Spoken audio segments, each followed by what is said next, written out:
스태그플레이션 온다. 5월까지 금리 동결. 스태그플레이션은 저성장의 고물가를 말합니다. 그런데 지금 월가, 미국 시장입니다. 월가에서는요, 월스트리트가 월가거든요. 예, 월가에서는 미국의 금리 이거 올리기 쉽지 내리기 쉽지 않겠는데 적어도 1월은 절대로 못 올리고 3월도 쉽지 않고 5월도 쉽지 않다. 자칫 잘못하면 금리를 올려야 되는 그런 상황도 올 수 있다. 이렇게 전망하고 있습니다. 저는 이거 굉장히 심각하게 봐야 된다고 봅니다. 미국이 금리를 올린다? 아마 그 올리는 상태가 오면요, 세계 경제는 충격에 빠질 겁니다. 그럼 왜 이렇게 올린다는 전망까지 나오느냐? 미국 경제가 너무 좋아요. 당장 미국의 비농업 고용 인구가 보시는 것처럼 2024년 12월에 25만 6천 명이에요. 비농업 인구, 신규 고용 인구예요. 과거 1년 동안 20만 2천 명에 비하면 25%가 는 숫자예요. 게다가 실업률도 4.1%로 굉장히 떨어졌습니다. 작년 7월에 4.3%였는데 4.1%. 그러면 거의 완전 고용을 달성하고 있다는 이야기죠. 일반적으로 3%에서 4% 사이면 완전 고용을 이루었다고 이야기합니다. 다시 말해서 진짜 일하기 싫은 사람들만 일 안 하고 일할 의지가 있는 사람들은 다 일자리를 가지고 있다는 뜻입니다. 4.1%면 거의 완전 고용에 버금가잖아요. 그만큼 말입니다. 경기가 좋은 거예요. 경기가 좋으니까 지금 월가에서는 기존 입장이 계속 바뀌고 있습니다. 당장 말입니다. 경기가 좋으니까 물가가 올라간다. 이런 지표가 계속 쏟아지는 거예요. 미국 미시간대에서 발표하는 단기 기대 인플레이션이에요. 이게 2025년 1월에 3.3%예요. 물가가 많이 올라간다는 이야기죠. 이게 저는 굉장히 충격이라고 보거든요. 당장 말입니다. 2024년 11월에 2.6%가 지금 1월에 3.3%까지 올라갔으니까 0.7%포인트가 물가가 올라갔다는 이야기잖아요. 자, 이러면 여러분 당장 말입니다. 기준금리를 그동안 3번 내렸습니다. 9월에 내리고요. 10월에 내리고요. 12월에 내렸습니다.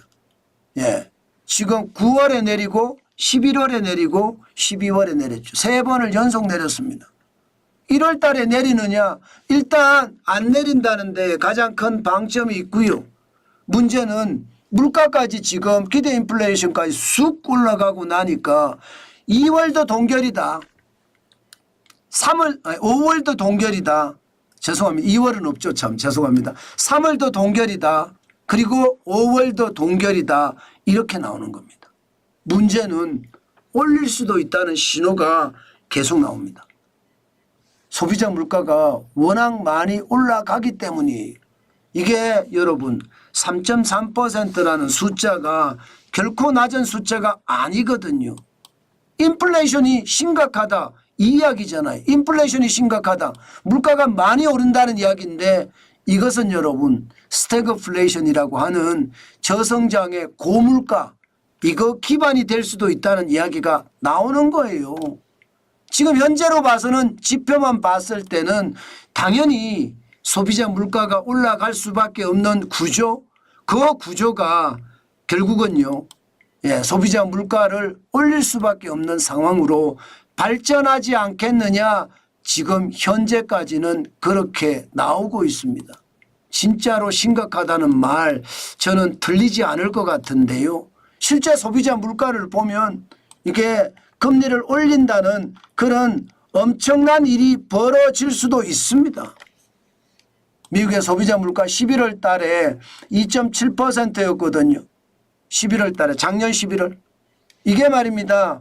12월 달에 3%가 넘어가고 1월 달에 또 올라간다고 하면 이게 금리는 동결해서 금리를 인상한다 이런 얘기도 나올 수 있는 거죠.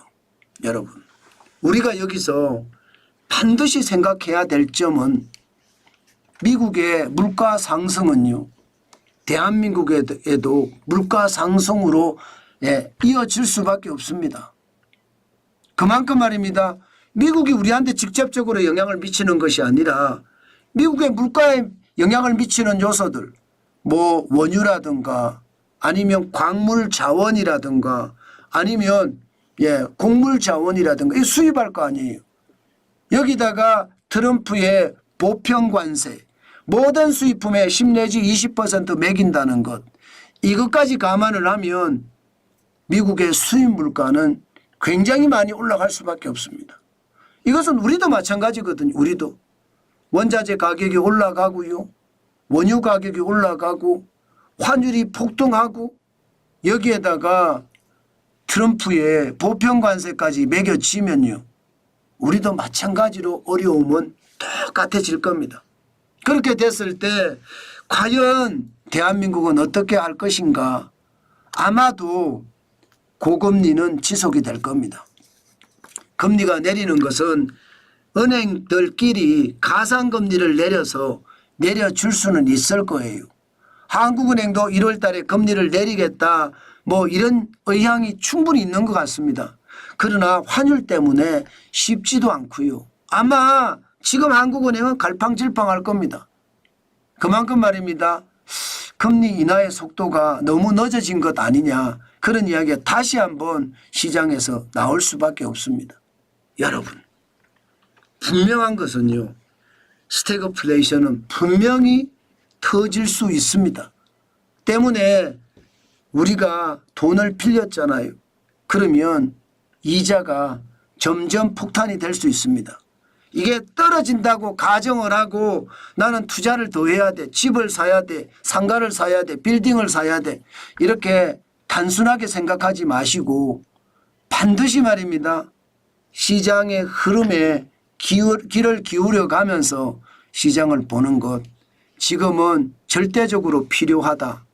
그 말씀 오늘도 강조해 드립니다.